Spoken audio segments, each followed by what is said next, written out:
Okay, so I suggest that we start. Let me welcome you to the workshop on communication and responsible research and innovation.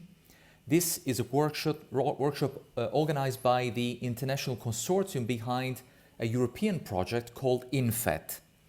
My name is Michele Giuliano. I'm the coordinator of this international consortium, and I will tell you briefly about our project, and then we'll give you grounds to our three speakers of today's event.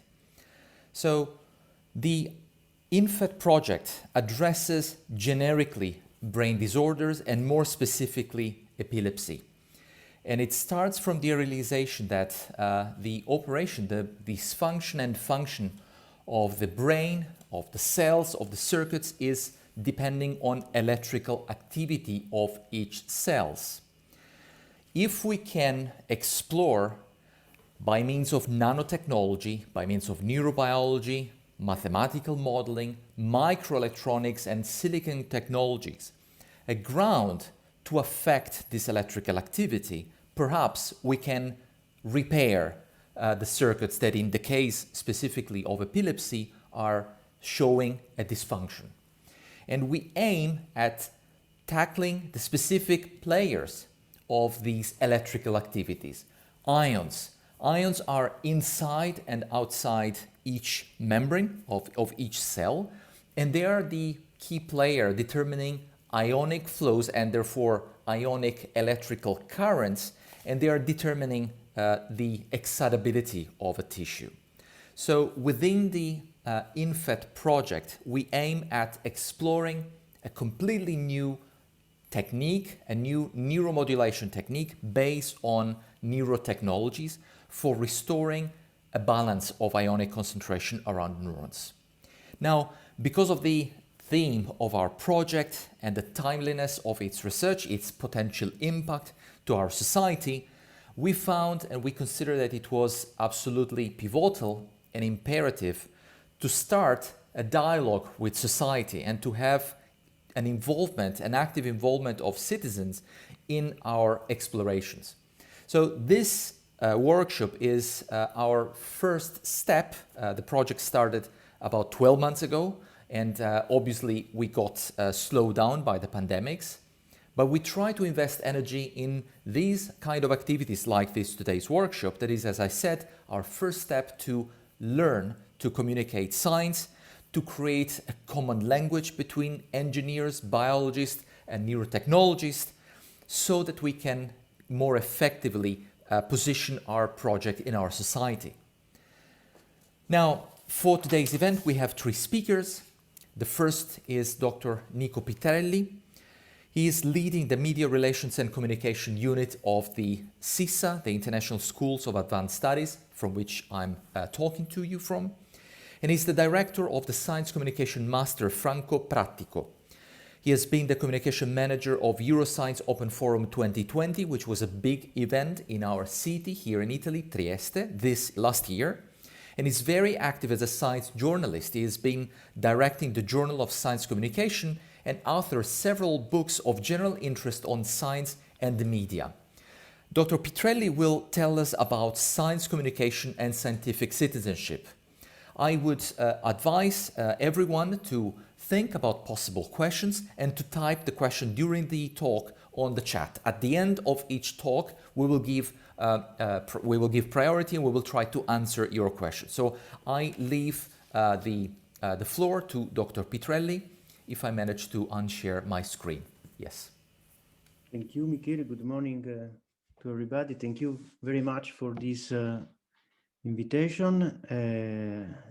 I think I can share the screen so that I can. Okay, sorry. Here we are.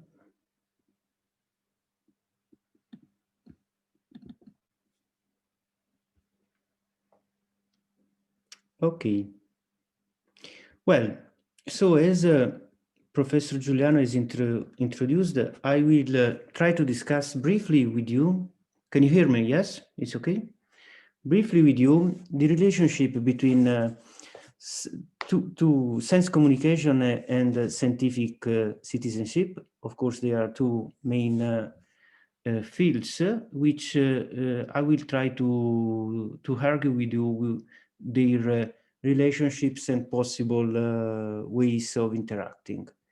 So I want to try to answer to two main questions. The first one, of course, is what is actually scientific citizenship, if there is a easy way to define it.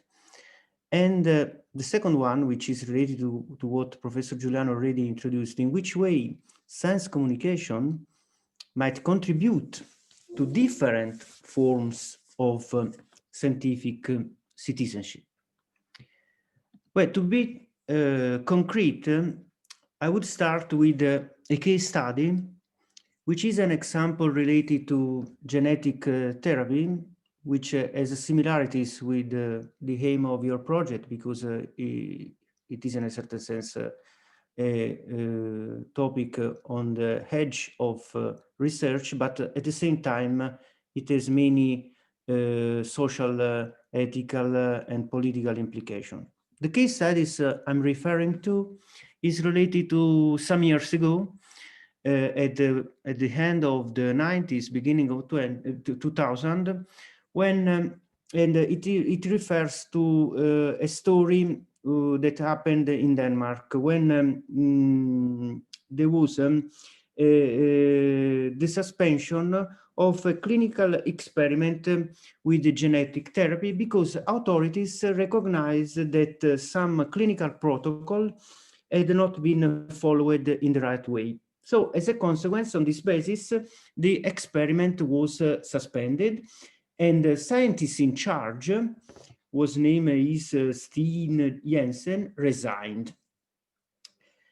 The case study, if you want to go deeper, is described in this paper I put in the slide. So if someone of you want to understand better, can eventually refer to it. Nico, you can go full screen if you want. Yes, sorry. Okay, is it better this way? Okay, but the main question is that after this suspension, the authorities were in trouble, because a group of patients had already promised this genetic therapy by the doctor and this group, but now they could not receive it. So this was the question. There was something they had paid for. They hoped to receive some treatments from this promised clinical experiment, but they could not receive it because authorities decided to suspend it. The media coverage of this case in Denmark showed two typical possibilities of scientific citizenship.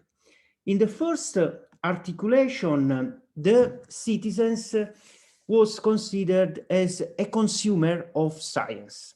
I mean that in this articulation, the relationship between is one of demand and supply, and the citizens, with respect to science, are considered as consumers of science that have the right to consume research-based healthcare treatments, even if, this is very important, they are experimental. So in this conception, the relationship between citizens and science is like any other relation which is established by the market. This is coherent with which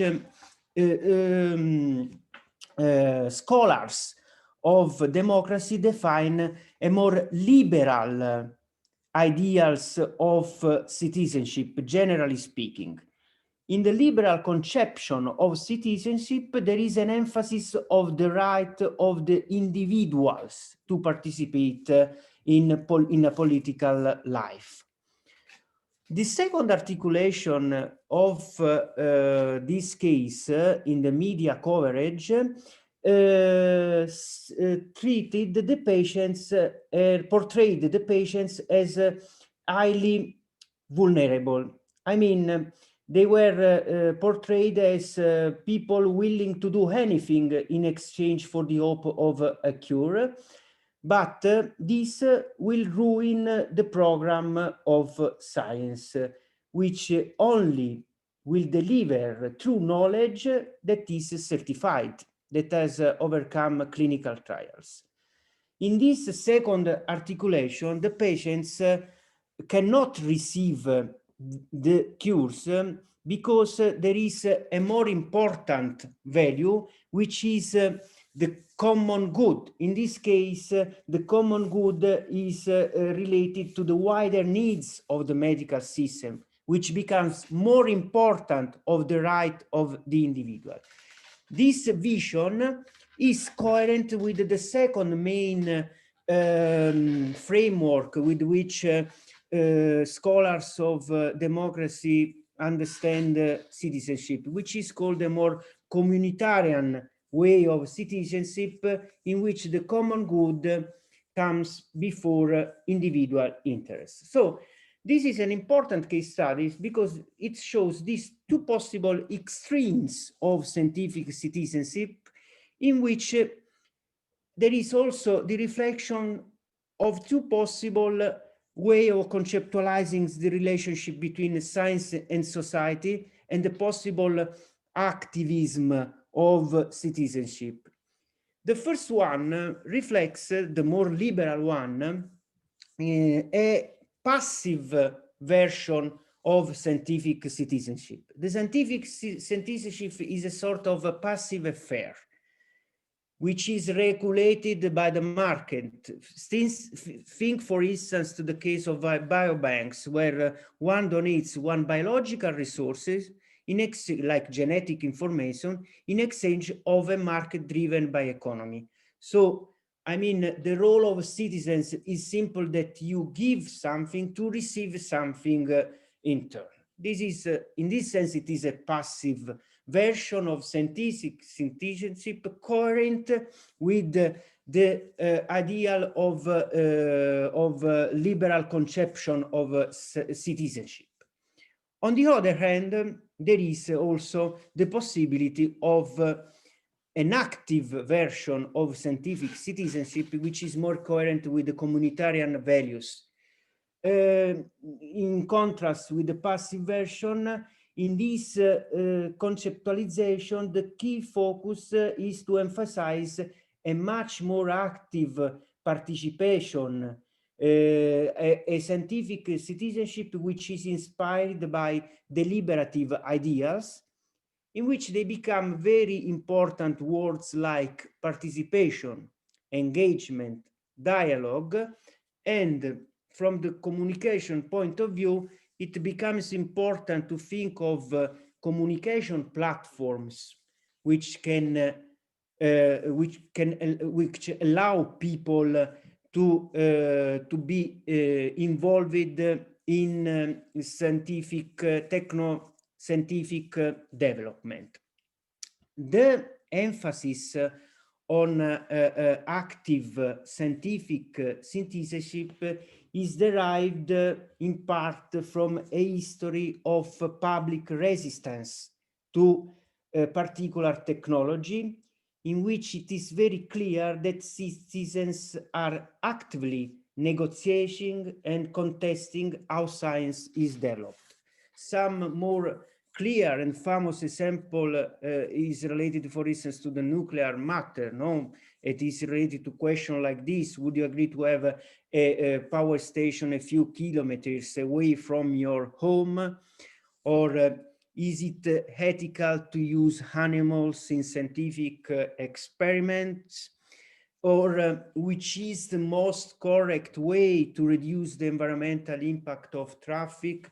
I could continue with many other examples of what are called science controversies, which would be more correct to define as actually social controversies, in which there is an important part of scientific and technological knowledge involved.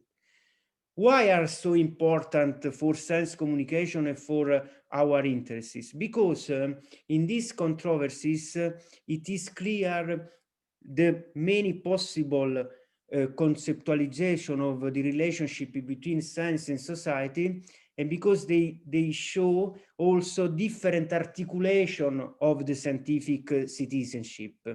And because in these controversies, they are clear at least two main way to face this, to consider from scientific point of view, from the scientist point of view, the role of these controversies. On the one side, and it is the typical one from scientist point of view, the controversies can be considered as a consequence of the poor understanding of science. But there is another way to consider it, in the sense that they can also considered in a positive way, not just about poor understanding, but a way to signaling that there is something wrong with the technological development. So they can be considered, the public resistance, also as a way to improve the socio-technical development. I mean that scientific controversies are important for these two questions from also the point of view of scientists. It is important the meaning that you give to these controversies, and more specifically, you have to reflect about the possibility that they are a resource or they are, or if they are a burden. No? People that study this, have been studying this controversy for a long time, have recognized that actually they show many interesting things about the relationship between different forms of expertises to solve problems, to give opportunities, to consider other way of doing research. For instance, this sociologist, Dorothy Nelkin, an American sociologist, which has studied these controversies for a long time, already in the first 90s of last century, considered these controversies gives us two main indications about reflecting, which are actual now, or still now. The first one is that they are not unique events. I mean, that we have to consider controversy not something that can be solved once for all. They express a tendency which will remain every time there is something new from science and technology. Why? Because in socio-technical innovation is never just a matter, a scientific or technological matter. Every time you have something new, it interacts with social values, with prejudice, with political values. And so they become also a way to understand how people react to socio-technical, to scientific innovation. From scientific point of view, you have to decide what to do with these reactions. But what is clear from these studies is that scientific knowledge does not cover all the kinds of knowledge that are important for technological development. I mean that in this conceptualization, it is clear that you have two possibilities. On the one side, you can say that scientific way is the only way to solve these controversies and to solve problems. Or on the other way, you can think that, first of all, there are different forms of expertise, different from scientific knowledge, and that these different forms of expertise should be some way integrated in the public discourse related to science and technology developments. So from a communication point of view, you can decide if to enlarge space of discussion or democratization or restrict them. If you can in the option you want to involve people, you have to, in your communication, in your formats of communication, you have to integrate this different perspective, because finally they can result in a more efficient, in having more legitimacy, in having more efficiency of your scientific project. So, and I conclude, the relationship between science communication and scientific citizenship can be established in the way summarized in this last slide.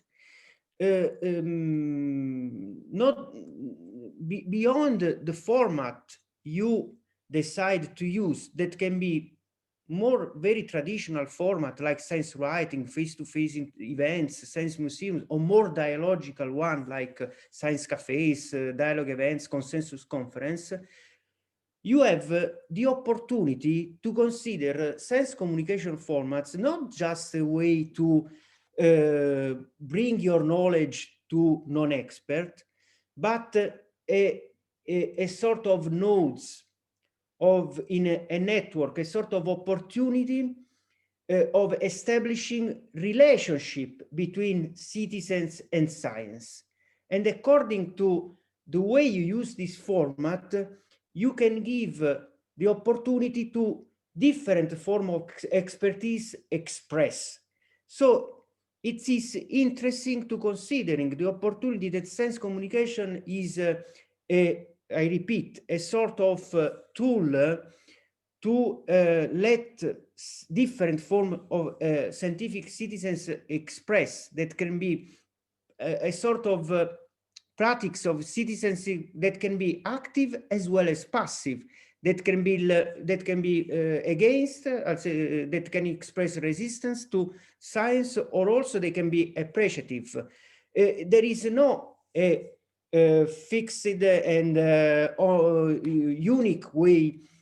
It's up to your conceptualization of scientific citizenship. It is up to different contexts to decide which is the more appropriate way to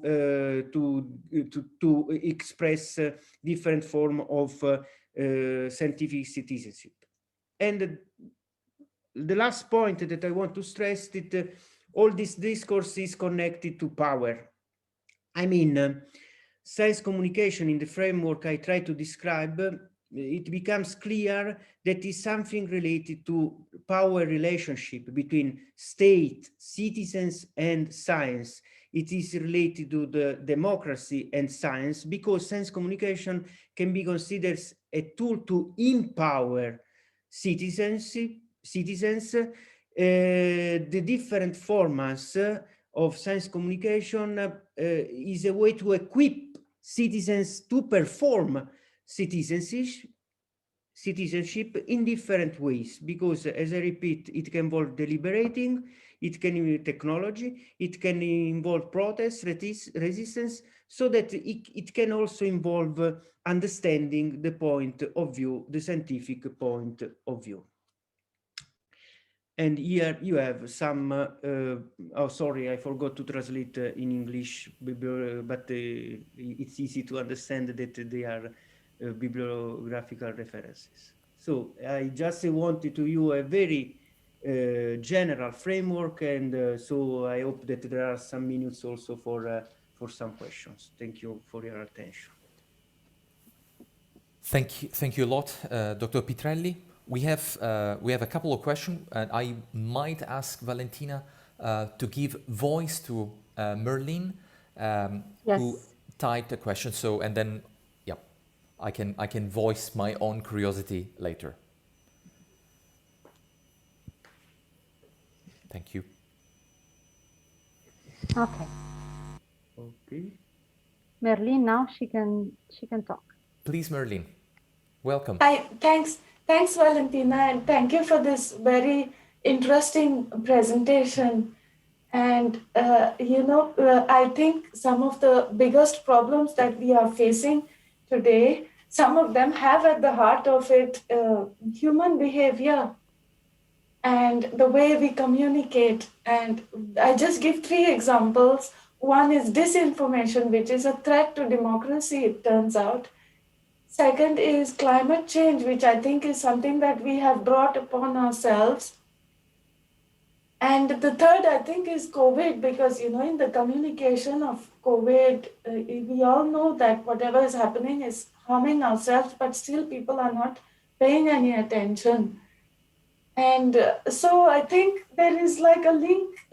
I wonder whether inventors have thought about the human behavior sufficiently far enough to see what might be the potential consequences of their invention, and what do you think can be done to address it in that, it's, for example, in the light of these three examples?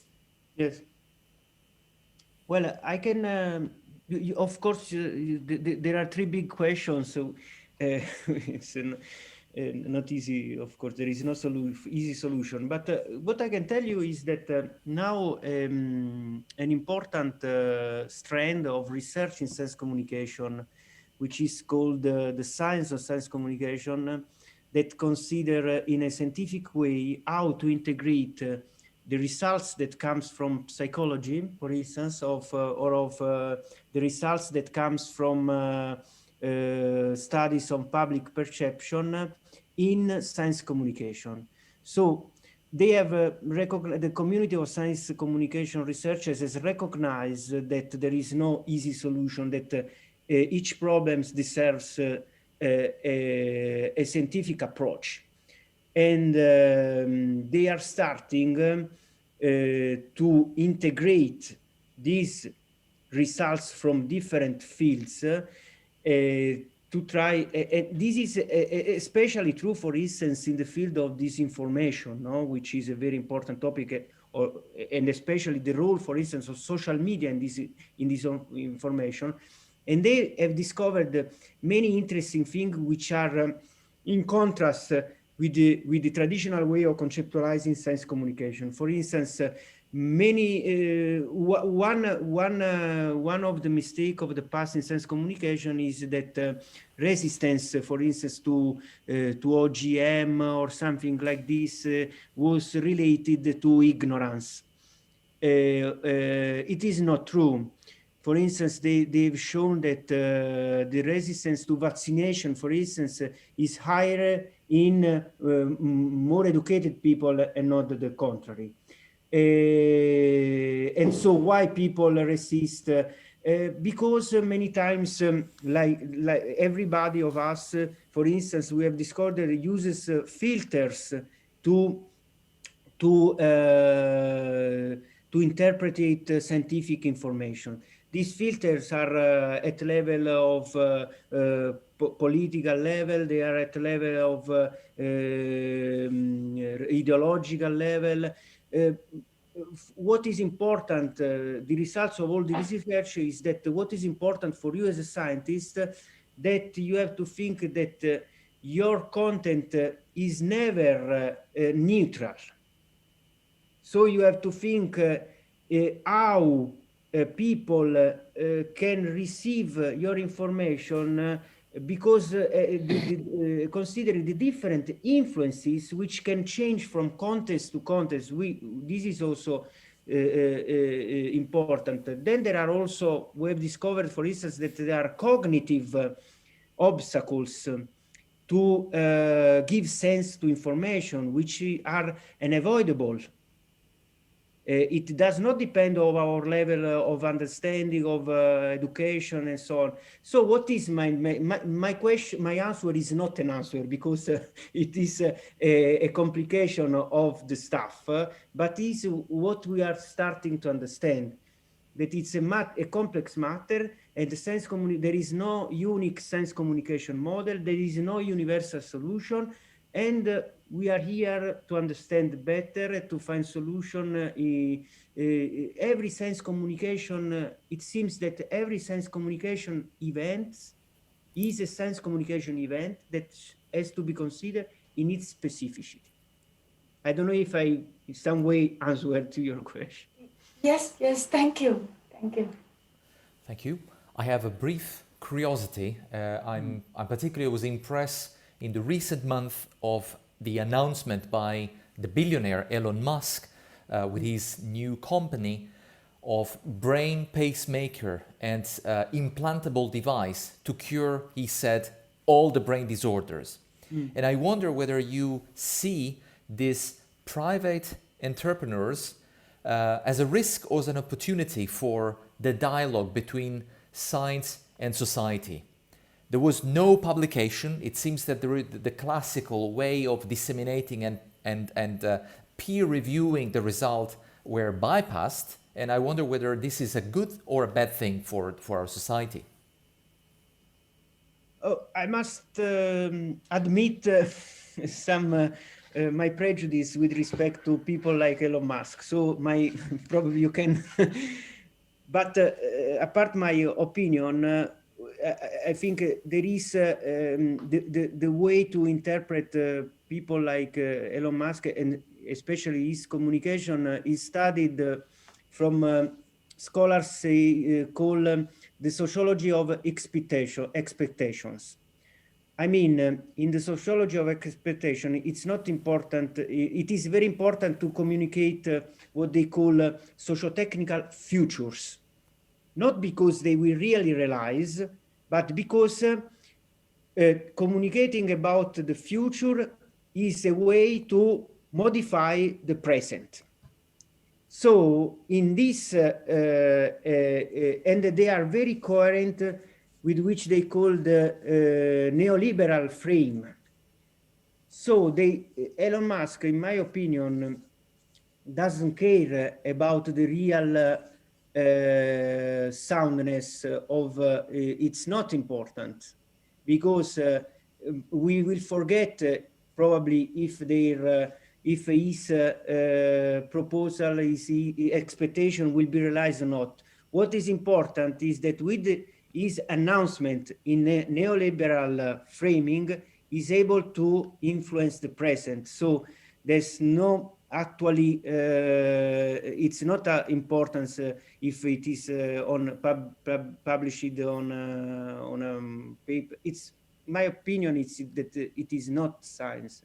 It does not mean that I don't want to say that it's completely fake or something like this. I want to say that it's a strategy which is based or which is coherent with a particular way of conceptualizing the socio-technical futures, which is very different from I think from yours, from what you do.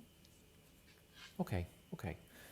If there are no more questions, I propose to move to our second speaker, who is, please, Matteo Manzati, please unmute. Yes, I will unmute him in a second. Thank you. Okay. Sorry for barging in, but it's connected to Michele's question.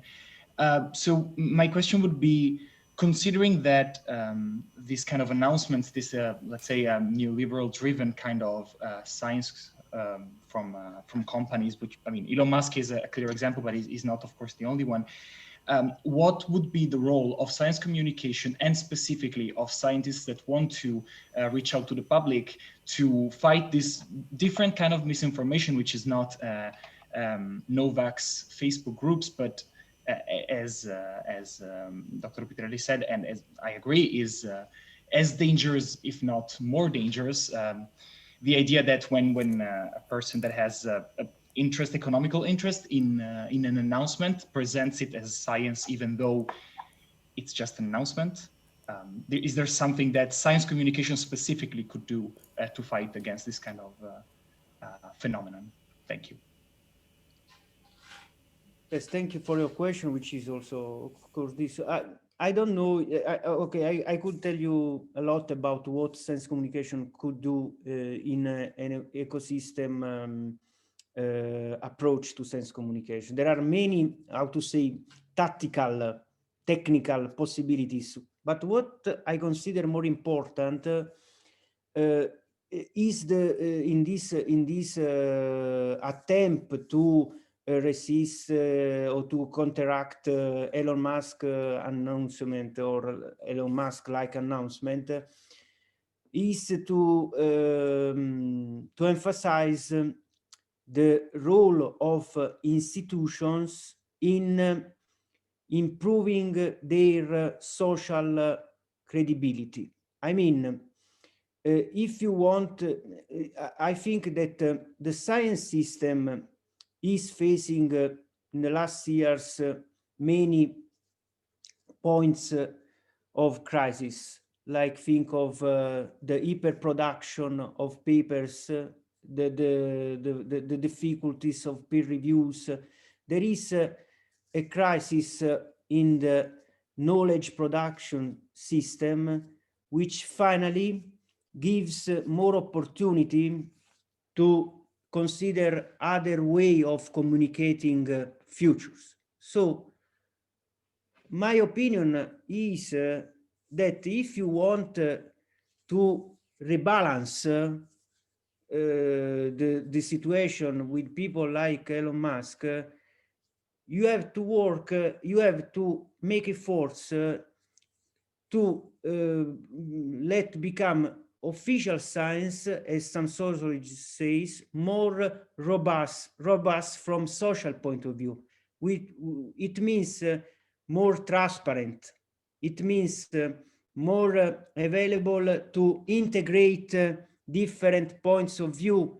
It means that you have to open. This is a way you can, I think, give more credit, because the problem, I repeat, you have also one of the reasons you have at the same time Novak's movements and Elon Musk announcement is that official scientific institutions are losing their credibility, are losing the trust from general public or from other stakeholders. So science communication in this sense should work on how to recover this trust, and I repeat, from an institution point of view, opening more to transparency, to involving different points. It's difficult because it requires cultural, administrative, procedural change. It's not easy. It's very difficult. But for sure, it is naive to think that we can simply solve or face these problems working at a tactical level, simply with some adjustments on a local level on how to communicate science. I don't know if I have answered your question.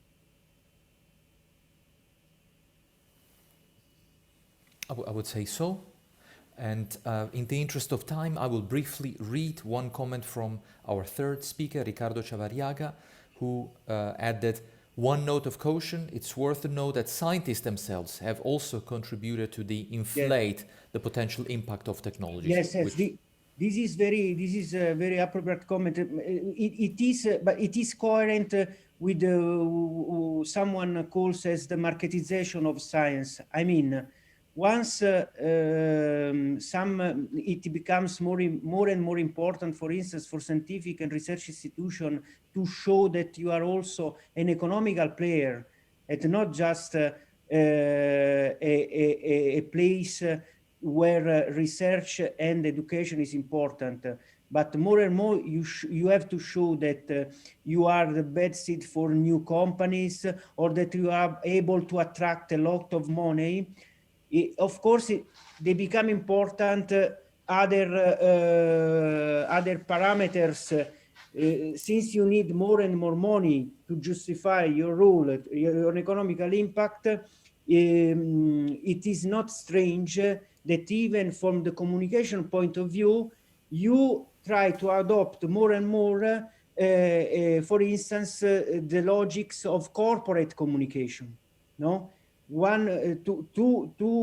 to overestimate to your research, or to create hype for your research, or even because scientists contribute, is a result of this, because you understand that visibility is important, because stakeholders like policymakers, if you are visible, for instance, on media, can recognize that you are important also from an economical point of view. But to obtain that visibility, you have to follow logics which are different from knowledge production.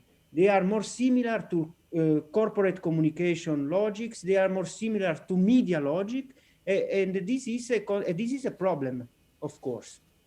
And you are perfectly right. Thank you.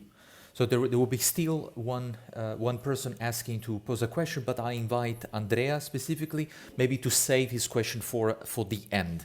Let me now thank again Dr. Pitrelli and invite Dr. Saviane to share her screen and to come online, unmuted. And Dr. Saviane is faculty at CISA, teaching in the Science Communication Master that I mentioned already before.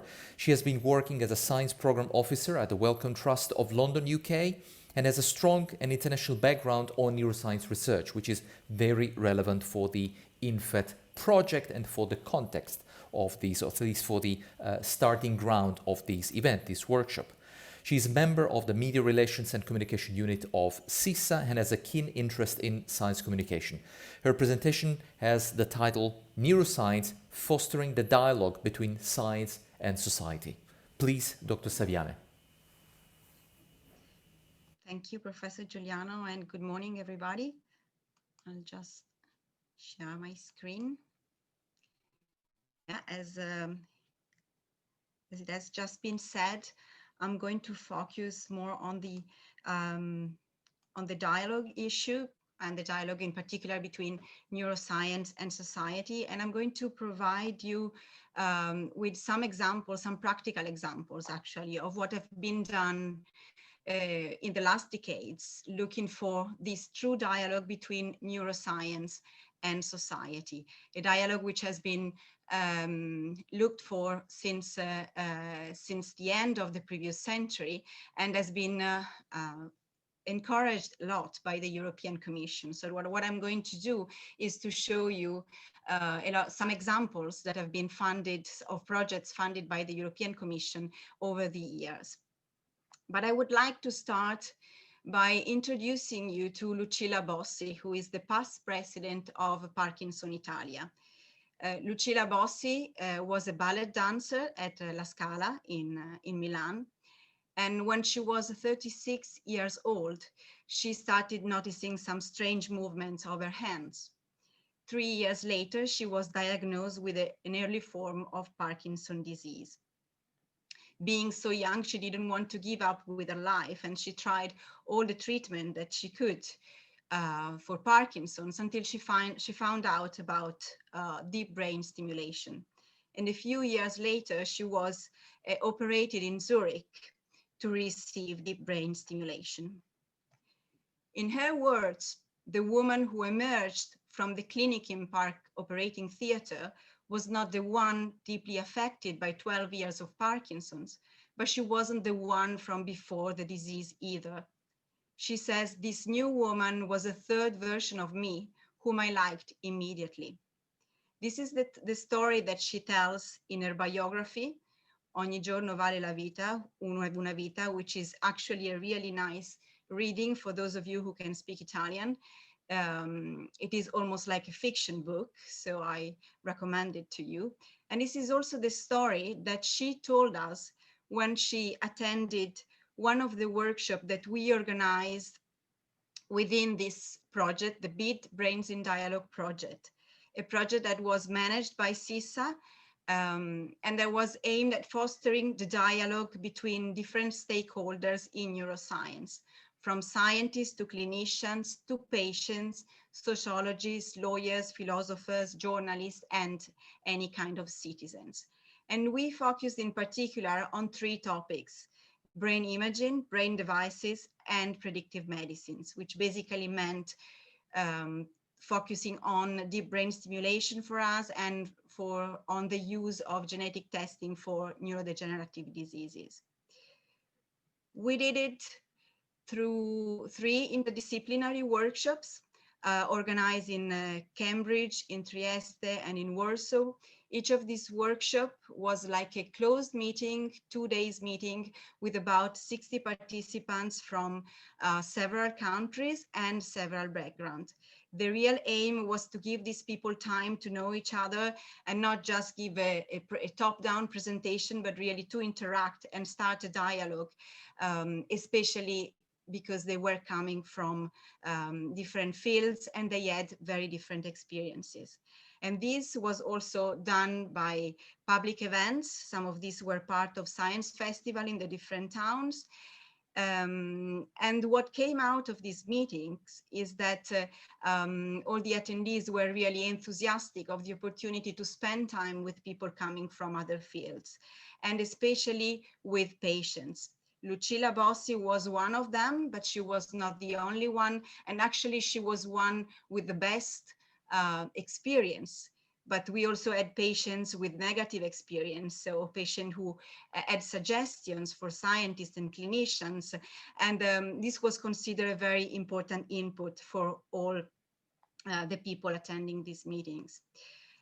What we found out as well was that among the different stakeholders we involved, the ones that were more difficult to engage were actually the scientists from life science and the clinicians, maybe because they have more strong time constraints, but also because some of them, especially probably the most senior ones, were also not much interested in spending 2 days with people from other fields. Few of them, luckily, but some of them said that they were not even interested in the science communication, in learning more about science communication because that was not part of their job. But luckily this was just a small part of the people, and as a reaction we decided to organize a school in science communication for young neuroscientists, because we do believe that is important and it is part of any scientist's job actually to communicate and to interact with other people in the field. What we also did is that we had a website called Neuromedia Corner and a YouTube channel, which was full of informative material and videos. Some of them are still available, others not, because the project finished a long time ago. But we also did some press office activity and some publishing activity. In particular, we edited a couple of research topics for the Frontiers journals, which are still available. And this was for us a great achievement as well, because we managed to put together special issues which were included contribution of people from different fields. So once again, we had contribution from scientists, clinicians, but also philosophers, science journalists, and patients as representative of Patients Association, or also as patients themselves. So people who were looking for science papers could find also other perspectives and other experience to read about. This Brains in Dialogue project actually was not the only one, and was not the first project promoted by the European Commission to foster the dialogue, because, as I said, since the years 2000s, the Commission encouraged a lot of these projects focused on the dialogue, but also focused on the involvement of the citizens in the decision-making process. So another example, which is very nice, was this project called Meeting of Minds, which was carried out between 2004 2006, and was a transnational deliberation process aimed at developing recommendation for the European Parliament. So 14 citizens were selected in each of the 9 countries which were part of the project, and they had the opportunity to discuss about specific topics in neuroscience together with experts, and to provide with some recommendation on these topics. Then these recommendations were discussed at the national levels and at the European level. So they organized also 2 European meetings with more than 120 people together, with providing the translation for all the people speaking 9 different languages. And they ended up with 37 recommendations on 6 different topics. And they managed also to present them in person to the European Parliament. So this was a very big and innovative project, which was considered a success, because indeed they managed to work across borders and put together citizens from different countries. So define recommendation which would go beyond the cultural differences as well. BIT instead was of inspiration for a following project, which was called NERRI, which again saw CISA as one of the partners, but not the only one. This was involving 18 partners from 11 countries, and it was focused on the introduction of the concept of responsible research and innovation in neuroenhancement in Europe.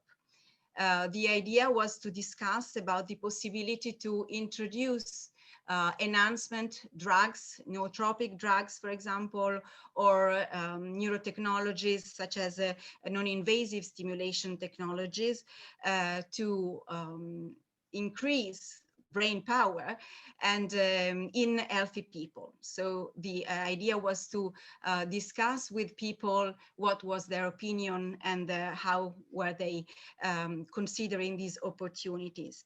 And what is interesting is that they did it by organizing, among the different things they did, they also organized more than 60 mobilization and mutual learning activities, which basically are events which tried to use original and innovative formats to foster the dialogue and the discussion among the participants. So they worked by organizing these events in unusual places, such as, for example, anatomical theaters, planetarium, museums, and more standard ones like cafes and so on. And they also worked a lot with different formats. So they have been using discussion games, for example, which I will talk to you about in a minute. But they have also been using drama, theater, scenario workshop, trying to place people in what could be the potential future, for example. And what came out was that people have very different opinions. I mean, they managed to identify 3 groups of people.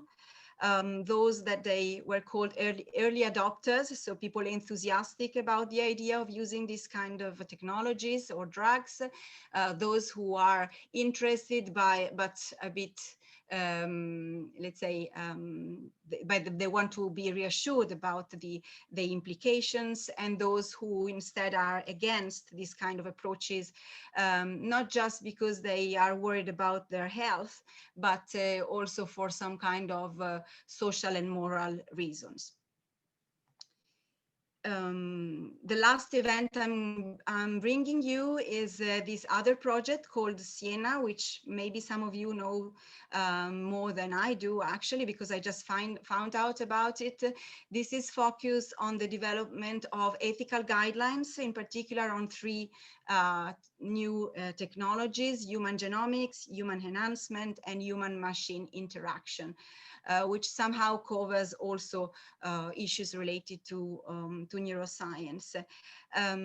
What they are doing, they have been working through expert interviews, workshops with experts and civil society organization. They have been carrying out surveys with 1,000 citizens in all the different countries which are part of the project, and organizing citizen panels. So some of the results are available on the website, some are not, but what I found interesting and I wanted to point to you is that in this these very same days, they are organizing a consultation on some documents providing ethical guidelines on these topics, and anybody, as far as I understood, can provide their feedback. So if you want to have a look at it and maybe see which kind of documents they are working on, how these kind of processes are working, these documents are available, and then there are a set of questions that you have to answer to provide your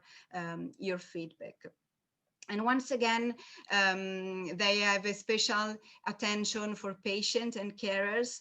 So they are also organizing events for this kind of people. Yes, yeah, as I said, these are events that I wanted to show you, to show how this quest for dialogue is actually not that easy. I mean, and different approaches and different initiatives have been developed during the years. And I'm going to provide you with a couple of tools which may be useful for those of you who are scientists, and maybe for the IN-FET project as well, if you have any planned to do activities with the public and with other stakeholders. In particular, I'm going to briefly show you these discussion games which I mentioned, which are basically games, very often card games, which have specific rules and a limited duration in time, from half an hour to few hours, and are aimed at fostering the dialogue and the discussion between those who are taking part. And they are very useful at discussing controversial issues such as animal testing, genetic testing, and human neuroenhancement, for example, and so on. The idea of these tools is that the discussion itself, and not much the information which is anyway conveyed through the game, is important. And it is important because it is an opportunity for all the participants to explore their own opinions, which maybe they didn't have until that very moment, and other people's opinions as well. The idea is that there are no good or bad positions, and actually all the positions, all people have to express their own position. And in this sense, usually these games work with the help of a moderator, which is not an active part, but is supervising the process and checking that everybody is expressing their own opinion. These games are not developed for experts, but can be used with experts as well. So the idea is that everybody is contributing, not just as an expert, whatever is his or her background, but as a person. And the discussion is fostered through stories, data, information, questions. It depends on the type of game you use. What is common is that the outcome has to be a group decision. So usually when you have an audience in front of you, they are split in groups of 6, 8 people, and then each group comes out with a decision, and then the different groups can then discuss what was their result, the result of the exercise. And I'm presenting you two games very briefly. One is called Play Decide, which is actually a game which was developed originally to discuss about politics, and has then been adapted to discuss about any really kind of topics, and many of them are scientific topics. This game basically works through a series of cards. There are stories cards, there are issue cards, information cards, and people organized in small groups of 6 people can start a discussion starting from these cards, and at the end of this process, they have to analyze 3 or 4 policy recommendations on the topic, and they have to decide which of the policy recommendation they would choose, or otherwise suggest a new policy recommendation, which they can write down directly. And what is very interesting is that there are more than 350 ready-made games that you can find on the websites, and they are available in 28 languages. I and one of my colleagues developed one of these on your enhancement when we were working for the BEAD project, for example. And this has been translated to different countries, to different languages, and has been used during the NERI project for one of these mutual learning activities that I was talking about. Of course, they have to be updated. So you can have a look. If you ever want to organize one, you can have a look. You may have to update and change the topics and the information, but it's anyway a good starting point if you ever want to do something like that. The last one I'm going to show you, and then I'm almost done, is this other discussion game, which is called Discussion Continuum, which is somehow a simpler game and also a quicker game, which works through a set of cards. There is an agree card and a disagree card, and then there are a set of cards with statements related to the topics of the discussion. And what happens in this game is that each participant has to has to read one at a time the one card, and has to decide according to his or her opinion whether he agrees or disagrees with this statement.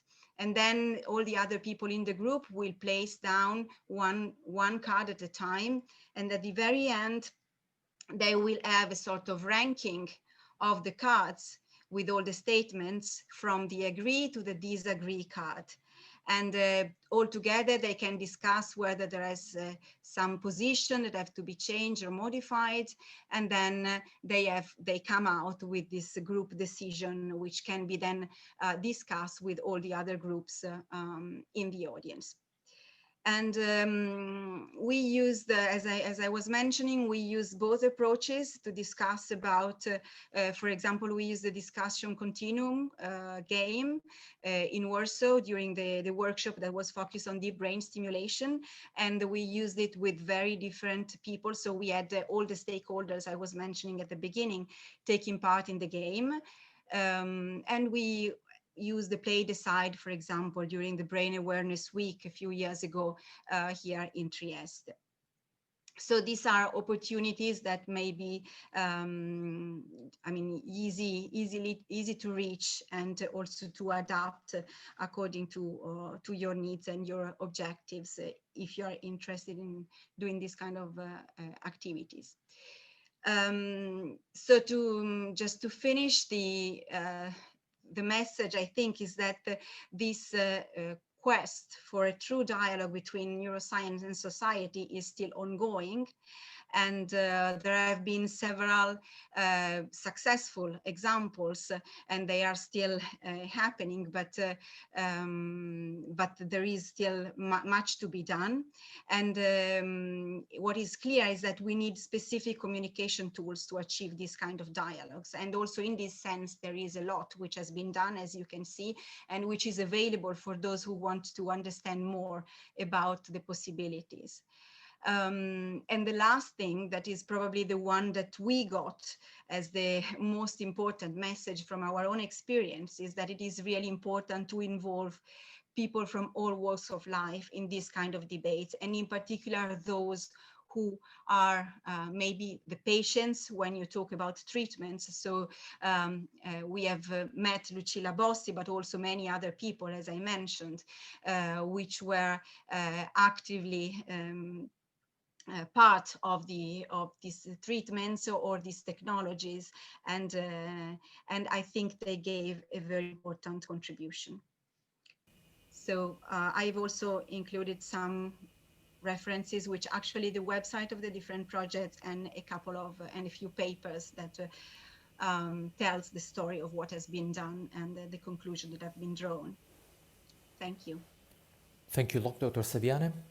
It was a brilliant presentation. I invite anybody who has questions to voice their interest in the chat. And in the meantime, I will start with a very brief question about how in practice we can implement this dialogue. I'm thinking of last year, our IN-FET project organized a satellite dissemination event, a very classical event, despite the mask that we were wearing, in the context of the Euroscience Open Forum in Trieste. And at the end, we have been approached also by patients who wanted to be added to any kind of experimental design, even though for our project, we're very far from the clinical applications for the moment. Is there any new tools in times of pandemics, but in times of multimedia communication, that we can think tailoring patients, not to give them false hopes that any project dealing with the brain would save them? Do you have any recommendation in this along these lines for us? In terms of yeah, I think there are two different problems that you have been mentioning. On one side, the fact that of course they are always looking for new solutions and new treatments. I think this is something very common that happens whenever we organize any kind of event. I mean that it is also actually kind of difficult to manage with the people, the patients or the carers who are taking part, because they every discussion becomes very, very personal. And this is one problem, I think. So it needs some skills whenever you have to deal with them to contain their personal stories and maybe move it to a more private discussion. The other one is that you were mentioning, if I understood correctly, is what we can do now, given the situation. And of course, I think this is again a very general issue, because I mean this is valid for the patients, but also for any kind of target we want to reach in this moment. And well, what we have seen with our experience with ESOF actually a few months ago is that the fact that we had to move online has been a challenge, but also an opportunity. Because I mean, this allowed us to reach, or will allow us in the future maybe to reach a broader audience, and also to engage with some groups of people who are more active. I mean, in terms of patients, there are many associations, especially I'm thinking about the United Kingdom in particular, where they are very active. And I think that the online situation may facilitate somehow this dialogue and this interaction with them. So Thank you. Thank you. We do have a YouTube channel where we will also post. We are recording today's event, so we hope that in this way we will try to expand the reach also for this event, this workshop. I think Dr. Perrera, Valentina had a question. Please go ahead. Can you hear me? Yes. Thank you for your talk, also to Domenico, Dr. Pitrelli. I would like, my question is actually reaching both seminars, the first and the second, I think. Do you think who is establishing the pace of progress in neurotechnologies? As you have participated to so many neurotechnology-based projects, is it scientists who are making the technology progress, and therefore making the citizens adapting to new discoveries or new inventions? Or on the other hand, on the opposite, it may be the citizens who establish when we are ready for a new technology development, and therefore then science can find the space to develop a new technology? Because sometimes I'm afraid that we are just missing a treatment or some new technology to cure diseases just because the society is not ready actually for that. Nico, do you want to start, or? You prefer? Yeah. Can I start? No, okay. If you want, I can give you my phone. No, my opinion is that you have to consider the natural history of technology. What does it mean? It means that it actually the results of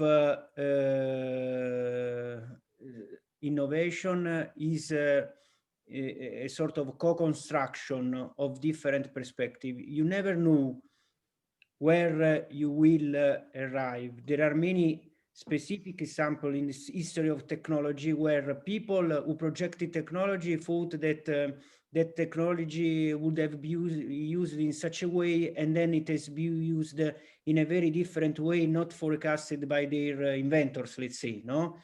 But even very trivial example like the post-it, no, the people who invented the post-it never imagined that it should have been used the way we use it, or on the other way, for instance, in the history of communication, there are examples of devices which were considered much more efficient from a technical point of view, like Betamax or something like this, that even if they were more efficient from a technical point of view, they have extinguished because people tried to use other things.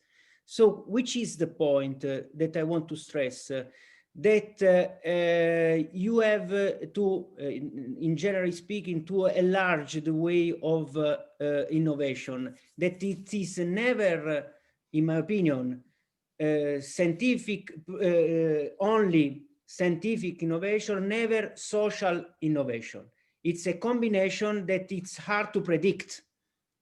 So why the invitation to open to other perspective? Because if you open to other form of expertise, if you open to other perspectives which are different from scientific perspective, and you are able to integrate, at least you can solve the problem of legitimacy, and you can manage the problem of legitimacy, the social legitimacy, and you can face the problem of efficiency.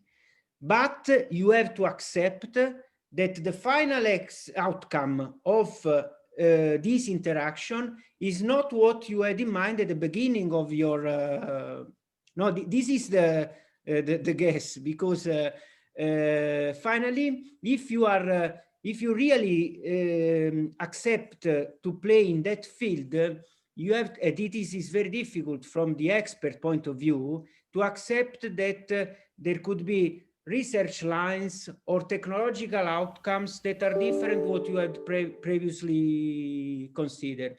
On the other hand, if you decide to avoid, to refuse, the risk is that people will not accept your innovation, and you will lose possibilities to do research. So there is not an easy question, but I repeat, my opinion is that finally the innovation is always a socio-technical innovation and not just a technical or social innovation. I don't know if I have answered, but this is my... Yes, thanks.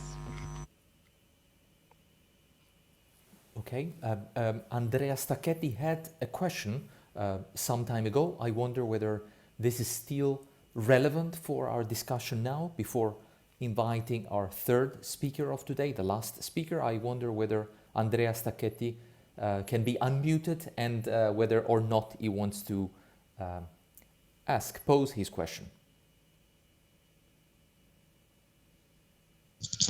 Can you hear me? Yeah. Perfect. Okay, yes, it's more related to the first talk, first of all, and partially related to the note that Ricardo wrote before, some minutes before me. Well, so talking about the Elon Musk, for example, just an example, and of course that is a leader of a very, very large and broad economical force in our time, and how we can counteract as academic world these kind of things. I think, of course, that the money are related, and the question of money, that more money you have, more attractive you are, is true. But I think that the economic world could have to renew itself. So my question is, since the academic world is undergoing to a run of publication, run of grants, and of course exploitation of collaborative MPI as well is a consequence, could be this kind of run of publication, run of money, a source of this uncertainty and this less and less transparency that the world is seeing inside of our world. It could be this issue for us on facing the strong economical force of the private world.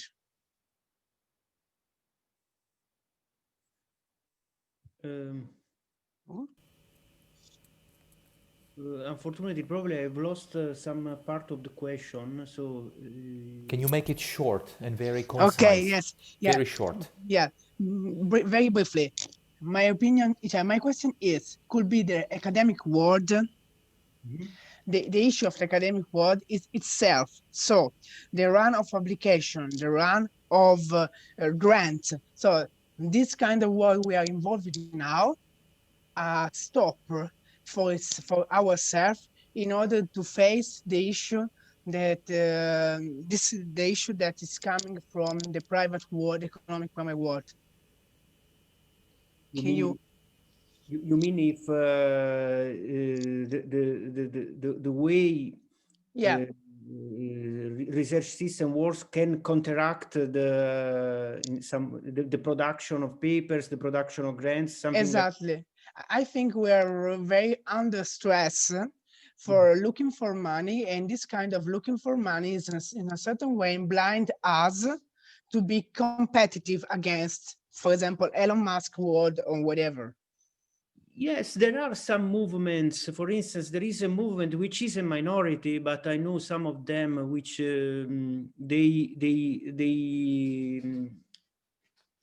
they propose what they call the slow science movement.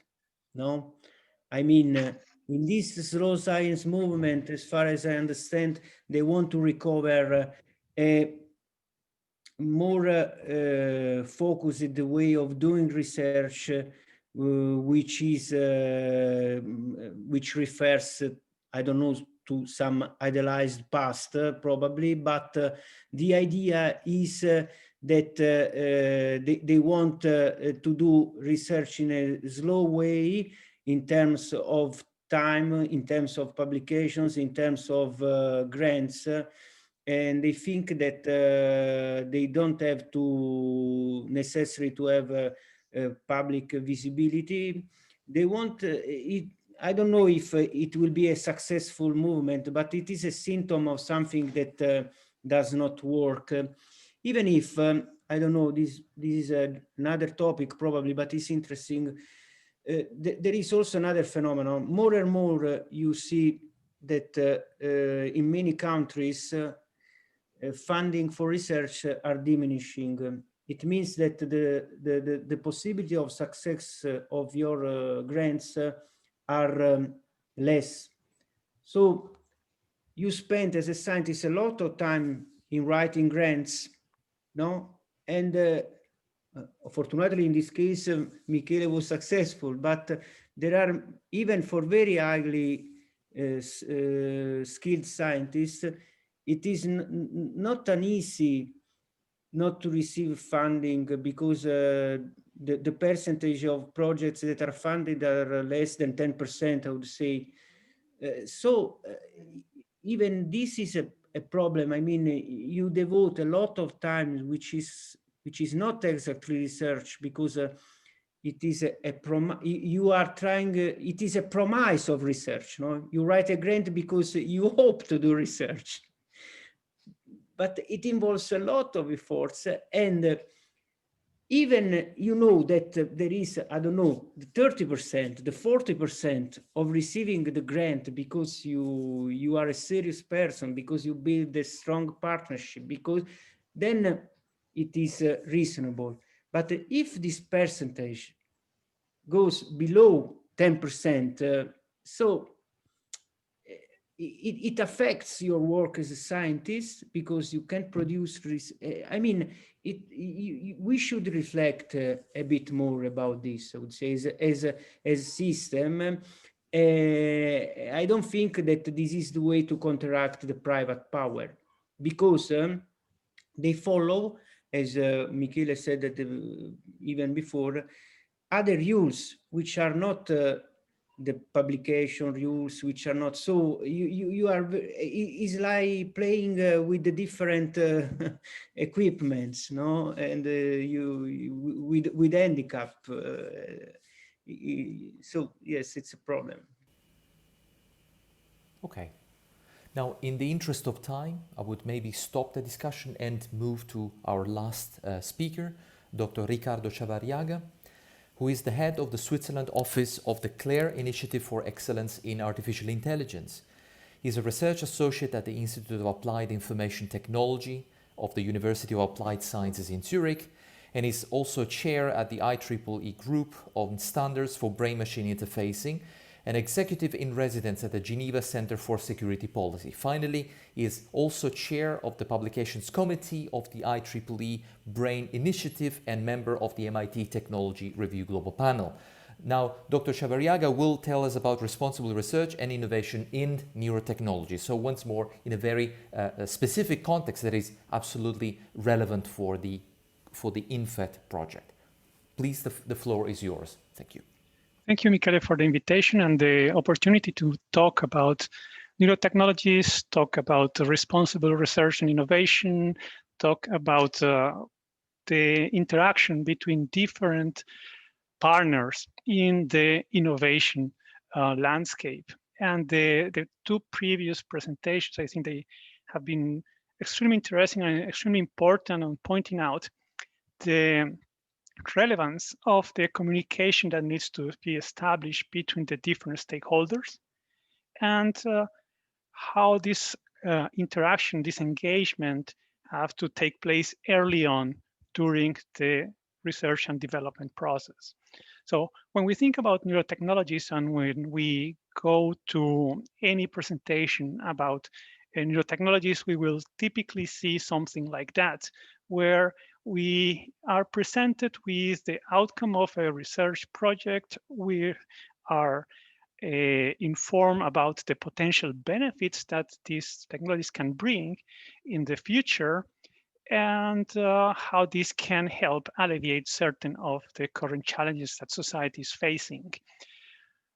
And we will have outcomes, and we will have been talking about this difference between the research landscape in academia and the private sector. We will see outcomes like say publications, some clinical studies, and in a very marginal number of cases about real cases that have been applied in real life.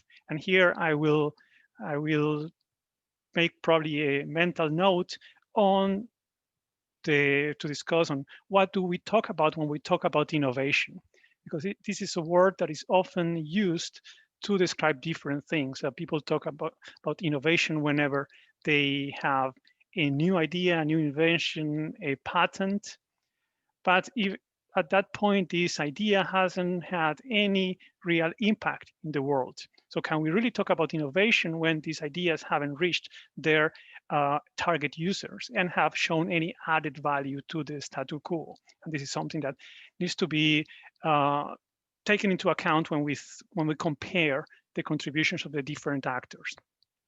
And of course, these different actors means that the success that neurotechnologies have had in the last years have attracted public investment. And the last decade, we have the Brain Initiative, we have the Human Brain Project, we have the International Brain Initiative, several efforts across the globe to inject public money on research that will advance these technologies. It has, of course, attract the private investors and private actors to enter into the field.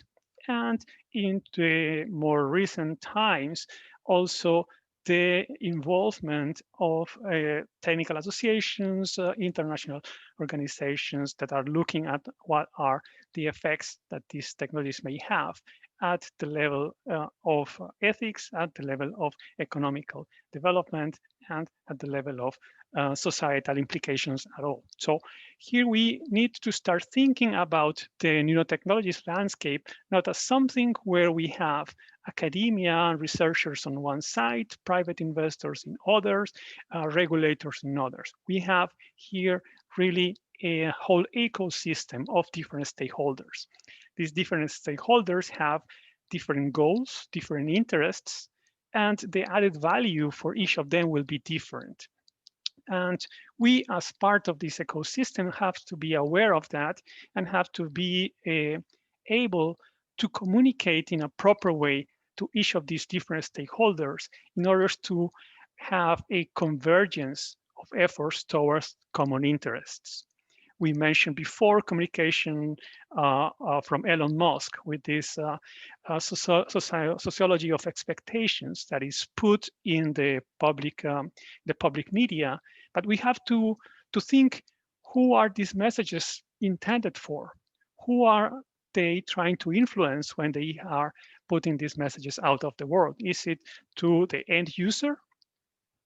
Is it to the scientific community? Is it to the policymakers? Is it to the venture capitalists? And depending on who this message is targeted to, the reactions that we should have may be tailored on how can we contribute to this dialogue in a way that really reaches the right person with the right language that needs to be addressed, and in certain cases counteract these false expectations that people may have. On a personal note, I think scientists tend to exaggerate the impact of these false expectations on the general public, because the news cycle is very fast, especially these days. But the false expectations on the intended users and the targeted users, particularly when we talk about clinical applications, there we have a huge problem. But this is also the kind of stakeholders with whom we should have already been in contact, and we should be more empowered to counter these potential false hopes. So we have an ecosystem that has a diversity of factors that are trying to develop these systems to measure, interpret, and modulate neural activity for multiple applications. And another realization is that besides this diversity of factors, we have as well a diversity of technologies.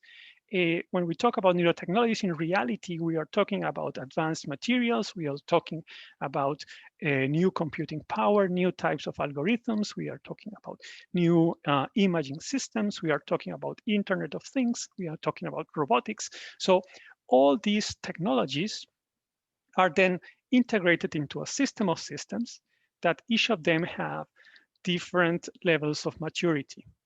And when we have this combination, we have, of course, a potential super additive effect on the benefits, but at the same time, we may have a similar combination of the vulnerabilities of these systems and the risks that this may entail.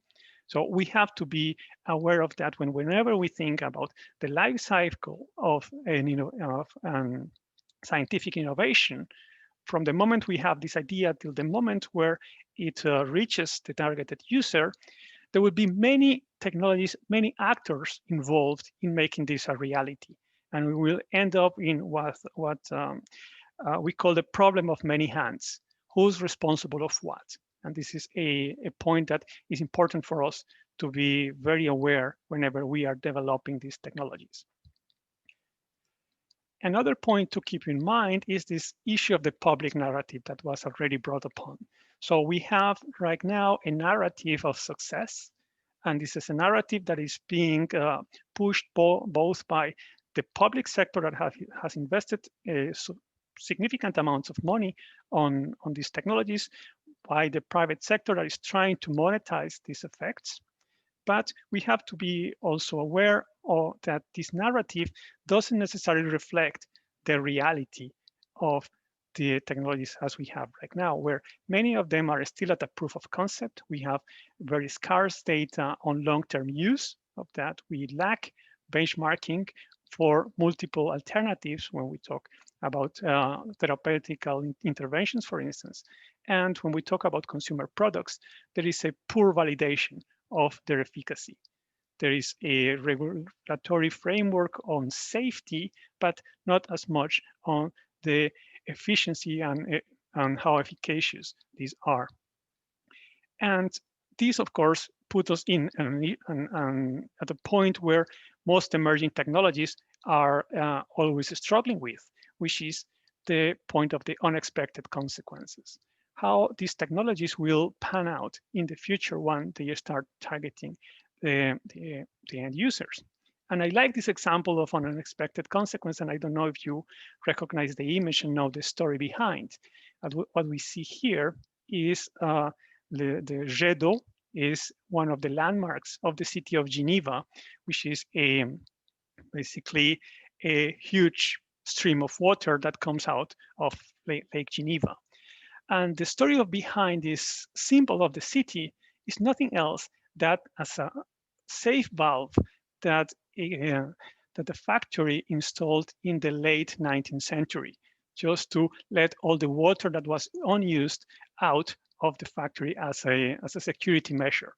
And after a few years, people recognized that this was something beautiful, and it was very, very rapidly adopted by the city as one of their own symbols, and is no longer a safe valve, but now is a trademark of the city of Geneva. This is one example of unexpected consequences of technology. We usually talk about the bad ones, and I wanted to start by something that is something more positive. But of course, when we develop new technologies and emerging technologies, we have always this question of what can possibly go wrong. And there are several examples. Many of them here we can see, not examples that are only on neurotechnologies, but in different of the current emerging technologies, where we can see cases of malicious use, we see cases of misuse, we can see cases of unexpected consequences, and we see of cases of pure criminal behavior. And all these things may happen with the technologies that we are developing. So whenever we try to approach the development of technologies, depending on what is our role in this ecosystem, we have to be aware of the uncertainties about these futures. Always we are talking about potential futures, and we don't have a certainty of which of them is gonna materialize. So it's very important that we start to think about what are these probable, plausible, and possible scenarios of our technologies. So how they can evolve, what may happen at these different stages of development, and what is the level of control that we have to steer the technology towards the direction that we are interested in. And this brings to what in the responsible research and innovation field is well known as the Collingridge dilemma. That means that when we are early on in the development of a new technology, we have a lot of control. We can decide what to do with it, but we have very little information about what are the effects of this technology. And there was a question on the first presentation about that. What about the human behavior? And this is a typical case of this dilemma. When I first designing my system, I don't know what's going to happen in the wild. Later on, when the technology has been deployed and is being used, I gather more and more information about this. What are the effects it has? When does it work? When it doesn't work? Does it the expected added value materialized or not?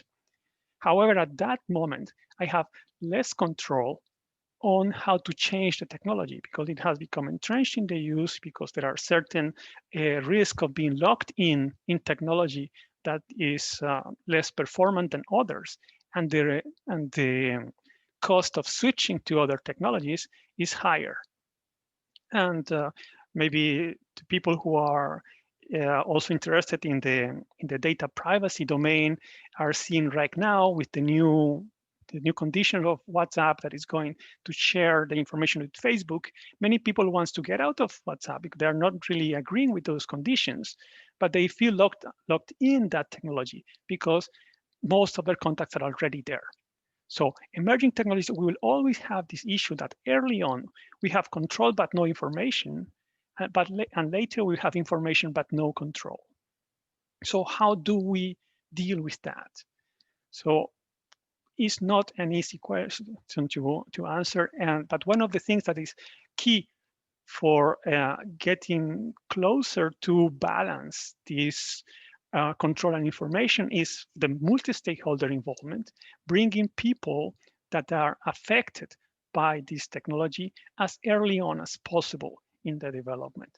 We don't need to wait till having everything developed to see what are the scenarios that can pan out. And the games that were shown early on are examples of the techniques that can be used to identify and do a foresight exercises on these potential risks and benefits.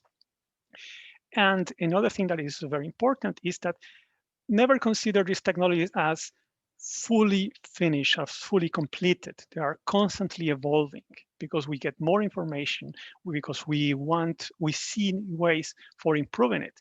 And this has a very important impact on the translation of neurotechnologies, because the development of neurotechnologies is first bounded by our understanding of the brain. And we can provide better technologies as long as we get better and better understanding of the brain. And this is a continuous process. I don't think we will ever fully grasp all the complexities of the brain, but our knowledge is slowly growing. And it will be disingenuous not to try to integrate that knowledge into the new technologies. That puts us in a position where the technology that we are testing today is based on old knowledge and old version of these enabling technologies that we had before. So what are the appropriate development cycles that we will need to adopt when we talk about these technologies? And here, in the particular case of neurotechnologies, we are between these two extremes.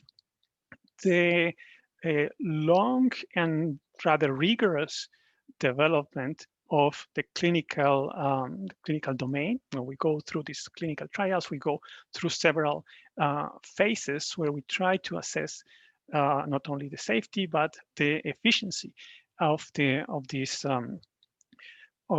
technologies.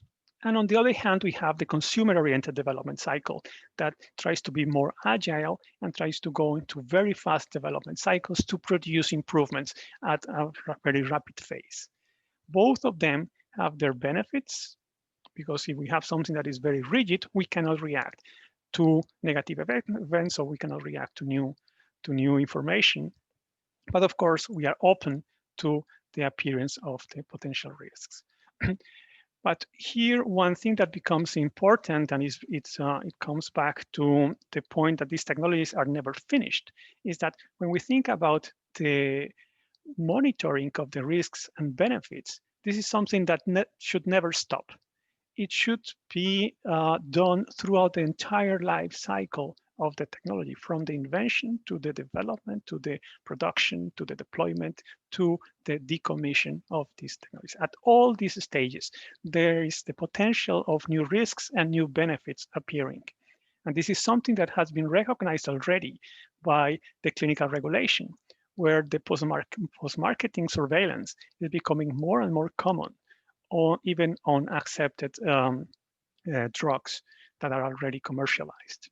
So we are torn between these two, and it is important for us to think about what are the right levels of governance and what are the right cycles of development that we need to take into account.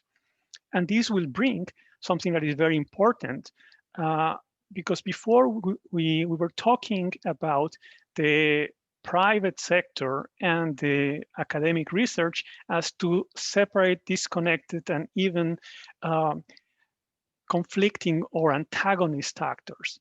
And this is a mindset that is very, very dangerous for us to adopt, because in the current framework that we have, there should be a synergy between these two. And there are, if we take the example of Neuralink, the company from Elon Musk, we know that this company is built on a large amount of publicly funded research. So maybe the optics of this antagonism is right now, say, misleading in the way we are communicating about that.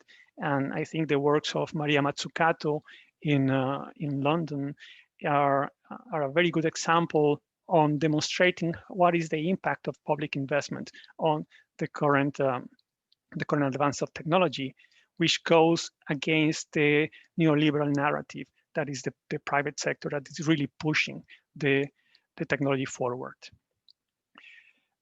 Some aspects that we also have to take into account in the translation of these technologies is that we are lacking right now standardization at the system level. How do we compare different systems? How do we assess the needs of the user? How do we evaluate if the stakeholders have been involved?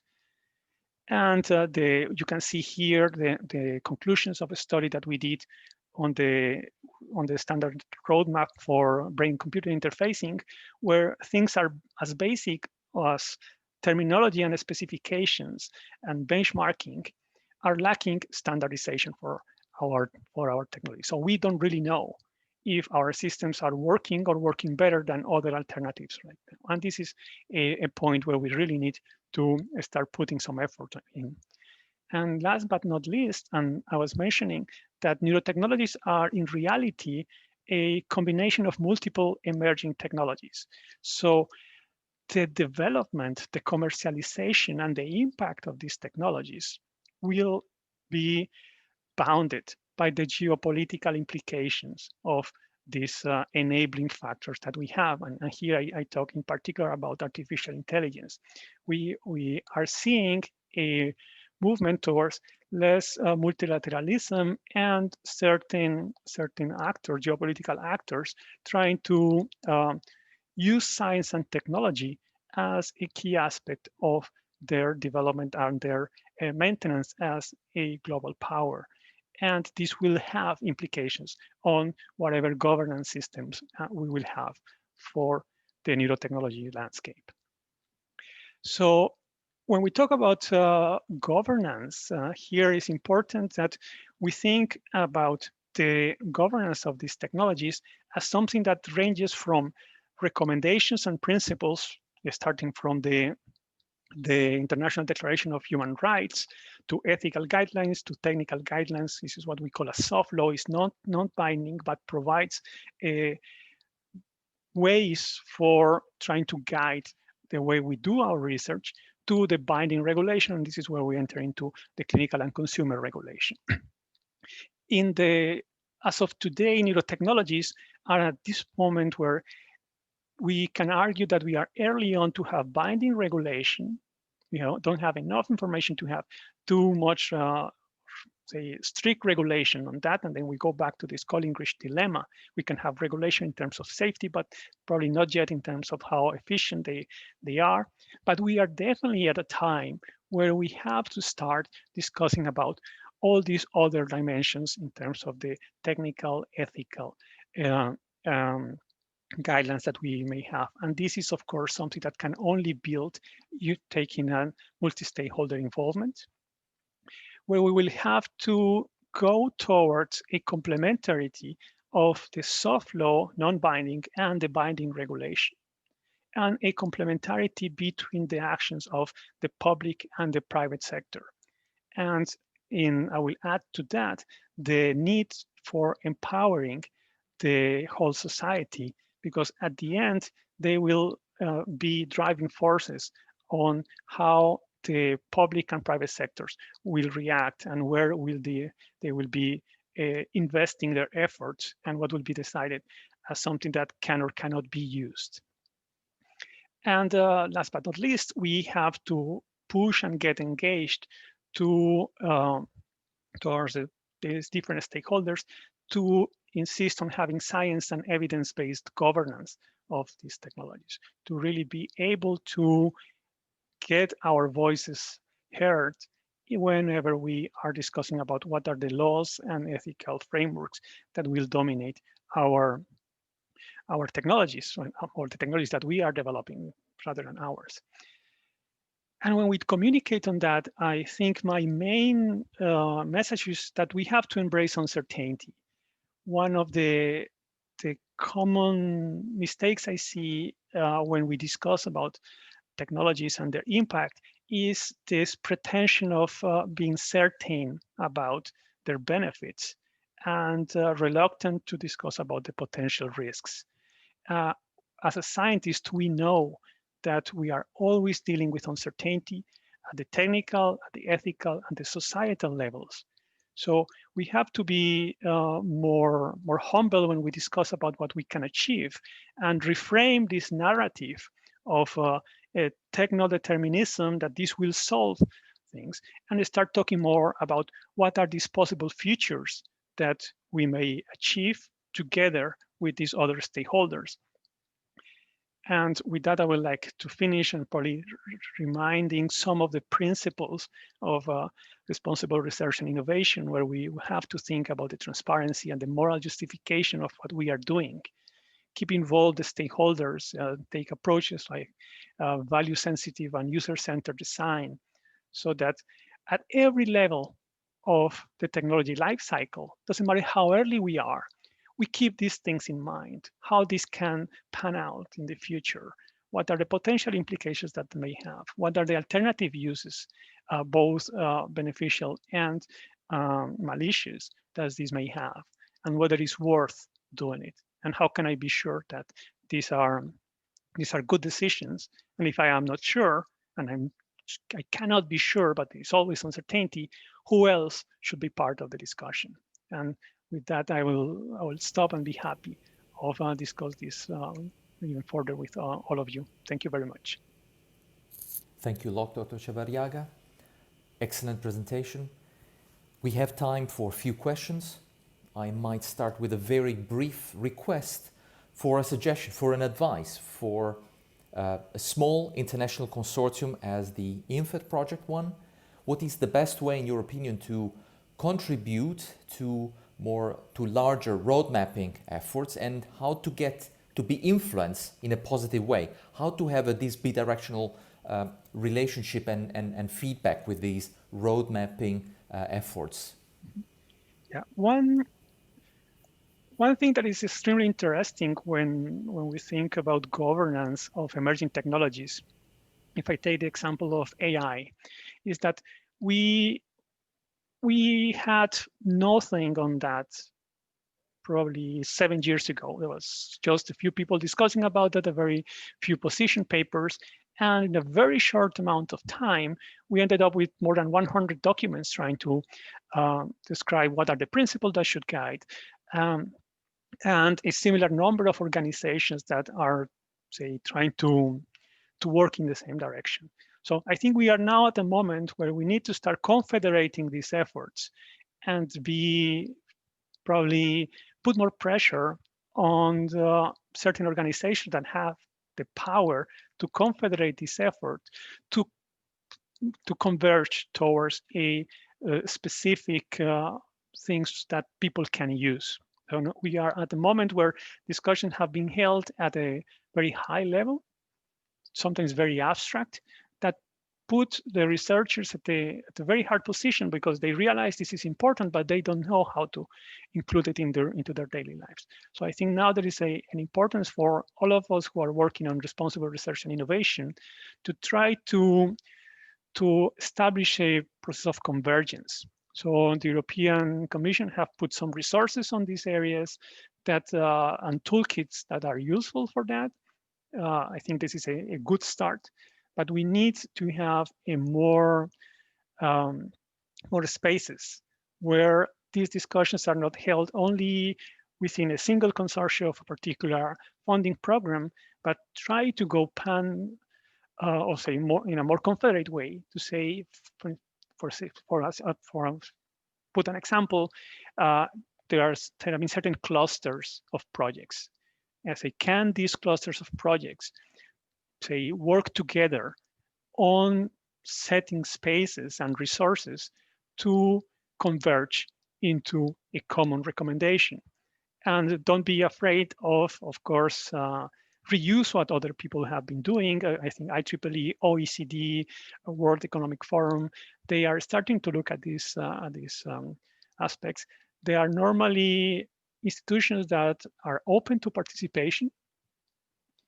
And I will encourage all of you to really get into these discussions and try to bring this information in and to try to pinpoint what is right and what is wrong, or at least what do you agree or disagree with these efforts so far.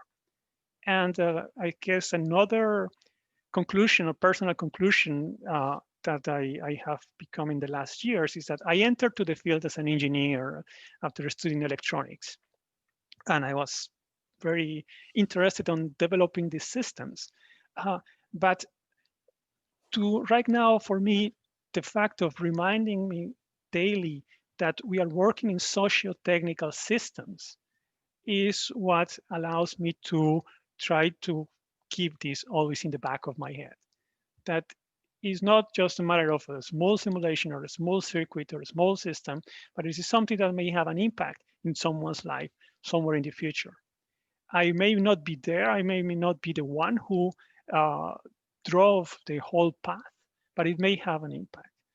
And there are easier examples to show where we can have an impact on that. If I think about privacy by design, there are others where it's less clear so far. I think nanotechnologies are in this gray zone.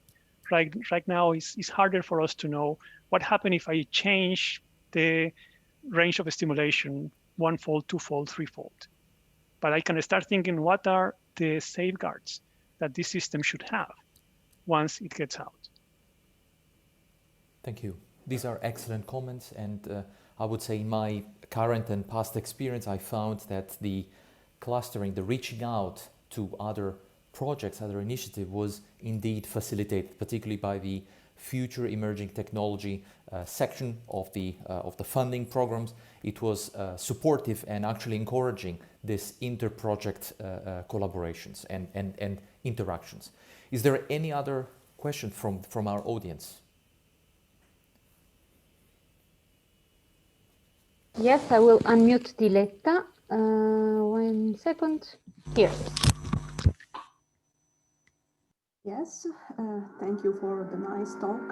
So I was wondering if you think some lack of communication or lack of transparency between the scientists creating an innovation and the stakeholders who are financing the innovation is due to the fact that maybe the scientists speak their own language, which is very technical, and this cannot be clearly understood.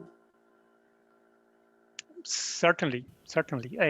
As someone who has spent more than 10 years in a research lab, I can say that from my experience, we are terrible communicators.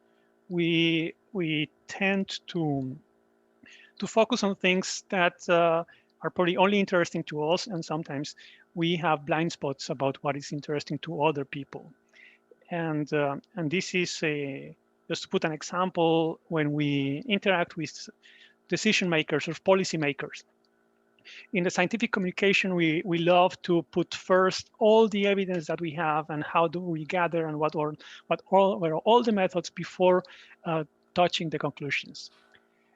If you try to communicate that way with a policymaker, you will lose it in the first 10 seconds because he is interested in knowing what the conclusions are, what are the specific and actionable points that you are trying to bring up, and then you will then say support these arguments with other things. And this is also very latent, and I think last year for people in scientific communication, we'll spend decades analyzing what happens with the COVID pandemic, where we saw in the same room, politicians and scientists talking about timeframes, about when the vaccine will be ready, what does it mean to have a vaccine ready or approved, and how fast things will change afterwards.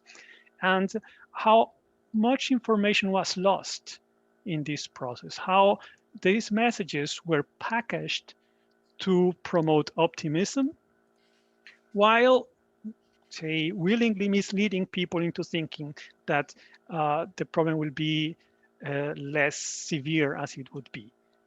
And we, as scientists, we often oversee what is the interest of the person we are talking to. So, and this goes when we talk about end users. And in my particular case, I was working in brain-machine interfacing, communication devices for people with neurodegenerative diseases. And there we have to start talking about what is the possibilities of this technology to fail. And even if it's successful, for them to understand that it will not be ready for them, because the time frame of the development is too long that will not be ready. And that, in that point, I will again insist on us trying to learn to talk more about time frames. We are usually reluctant to do so because we don't have certainty, but it's actually what we really need to put up front. We need to differentiate between what is probable, what is plausible, and what is possible. And with that, we can start entering into better ways of communicating.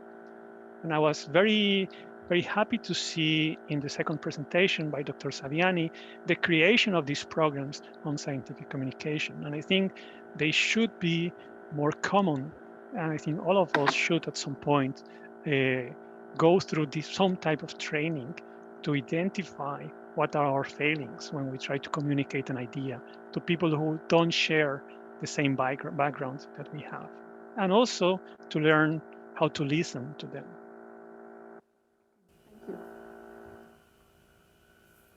Thank you.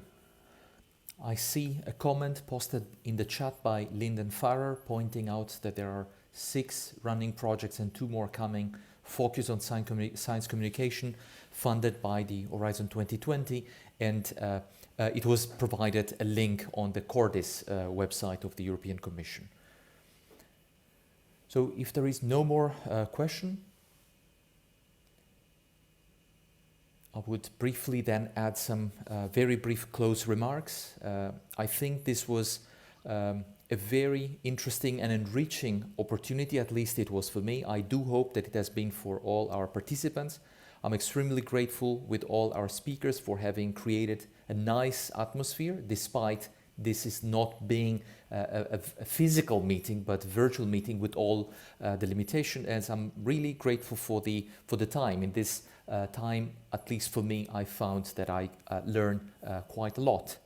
And I would like to thank Dr. Valentina Perrera for co-organizing with me this meeting, all my partners of the IN-FET consortium, as well, obviously, as the Horizon 2020 program of the European Commission for funding us and this event. So I think that that's it for today, and there will be subsequent and new events advertised by the social media and on YouTube. Thank you all for participating, and see you next time. Bye-bye. Bye. Bye, thank you. Thank you, bye-bye. Thank you. Bye.